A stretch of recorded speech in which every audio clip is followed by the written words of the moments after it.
I just wanted some simple beat driven music that people can listen to in the clubs.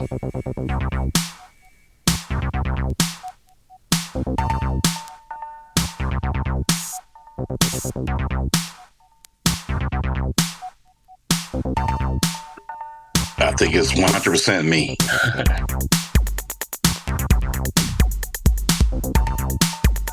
Egyptian came from King Tut. When I was young growing up, I saw the young king of Egypt, and I always wanted to be that king in control of his own empire, not knowing that I was going to start a record label later on. I just wanted to be my own boss. So Egyptian came from King Tut. And the lover part came from Rudolph Valentino, who was a silent movie actor in the 20s. And when he passed away, he had a line of women all around the block, just come see his body in a glass casket. And he did a movie called The Sheik. It just stuck into me, wow, he's so impressive. It's just his attitude, his coolness, and how he made the women love him. That's where the lover part came from.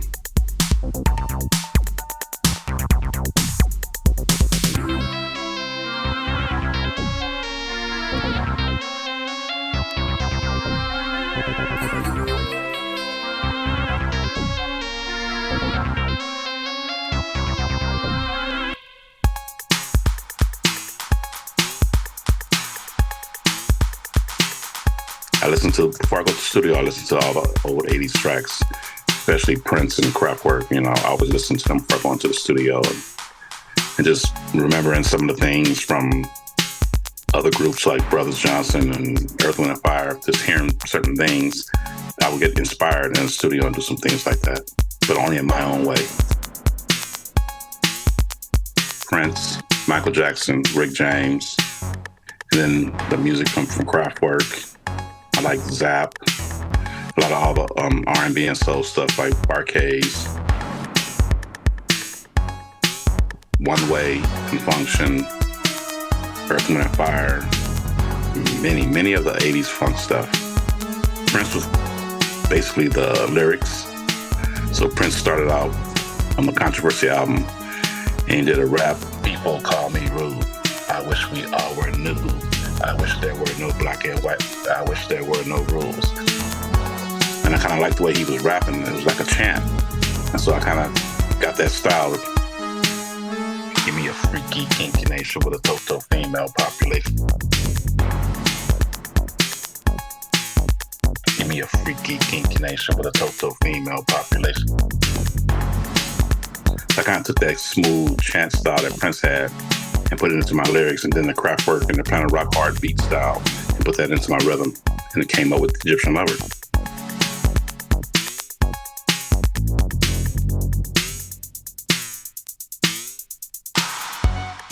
Prince, just out and about, him coming to a couple of our parties. I actually performed at one of his clubs, and just seeing him at different clubs.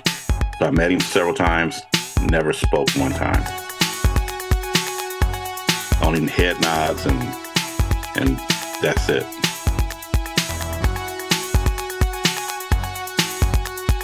Yeah, and I'm 6'3", 6'3" high, so I'm very intimidating when you see me in person. And but one time I was at a club and I was dancing, and he came out downstairs from VIP and started dancing right next to me, and just looked at me and smiled, and kind of like one of those "what's up" kind of moments. And we danced for 3 records straight. It was like, that was so cool. Like, wow. That was his way of saying, I know who you are.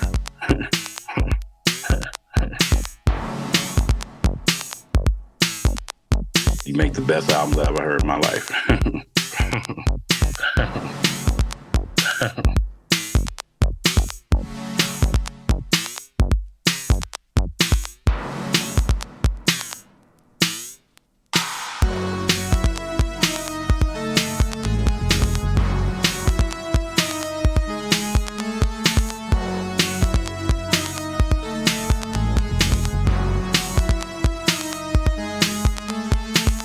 was a DJ producer, so I wanted to produce music that DJs could like.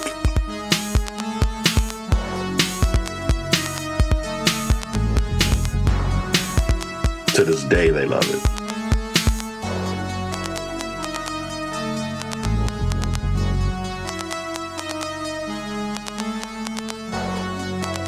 It was a lot of the 80s stuff playing, like the soul R&B stuff playing in the clubs.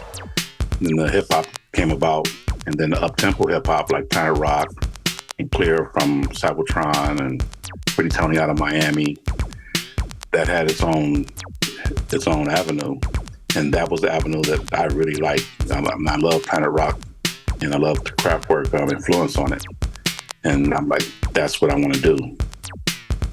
I want to do that beat, but with my own kind of chant rap like Prince, and come up with the Egyptian Lover sound. And I just did that, and it hit. It hit.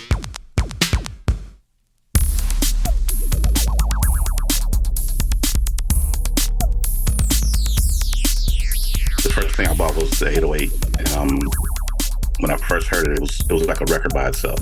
I didn't need anything to go with it. But my brother was a musician. He said, you have to put something with it. Because I was going to make songs like Beat Go Boom and What is the DJ That Can't Scratch?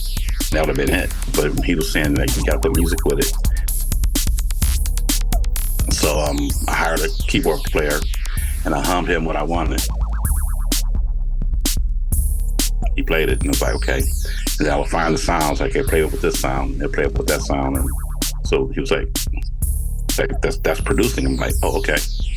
So then I kept going on and on and on with it, and that's how Each Music came about. But it was expensive because you have to buy the tape, you have to pay per hour at the studio with like a 6 or 8 hour minimum. You have to pay for the engineer, so it was costly. So I made I first went to the studio with Uncle Jam's Army, and we did Dollar Freaking Yes Yes Yes. When I went back to the studio, I did Egypt, but I had 2 hours left. So I did Beat Go Boom and What is a DJ and Ultimate Scratch in those 2 hours. Then I went to another studio and overdubbed the scratching on top of all 3 of those tracks. I think we had just did a sports arena party and I got paid, so I used all that money and went to the studio and spent it all on studio.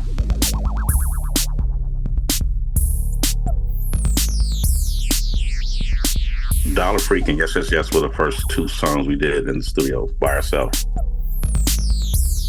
I was kind of holding back the ideas of Egypt, like the beat and the breathing and some of the chant style. I was kind of holding back when I did Dollar Freak and Yes Yes Yes.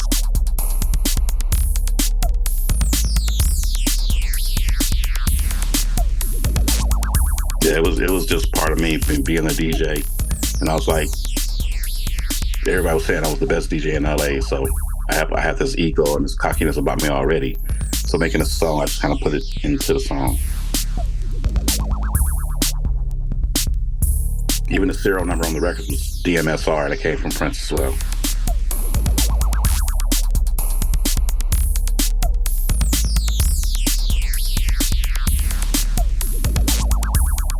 Ooh, I'm doing the same way. I'm going to the studios. I'm not doing anything from home. The only difference is instead of using tape, we're going straight to Pro Tools. That's the only difference. Yeah, because tapes were like $250 a pop, and you need probably about 4 for an album, 8 for a double album. So yeah, it costs. Not me. I'm old school. I'm stay old school. I learned a certain way. I'm going to do it that way. And when I hear the finished product, I'm proud of it because I know how I made it and I know what it took to make it. And it sounds to me like all that hard work.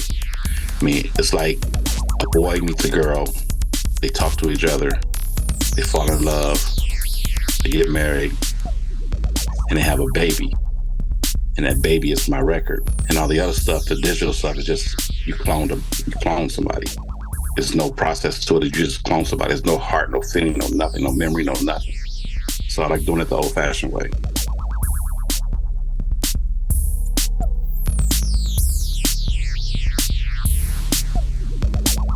it's dance music, and kids love to dance and they love the beat. And they hear, word of mouth. You got to hear this 808 live. He plays the 808 live, and they always show up for that, and it's amazing. No matter where you go around the world.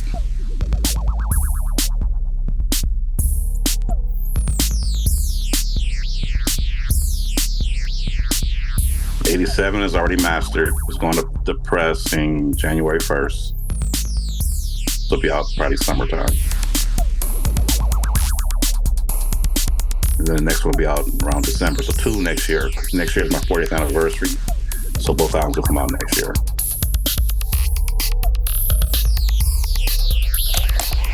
Yo, Tbone, did you produce this? Sounds good, right?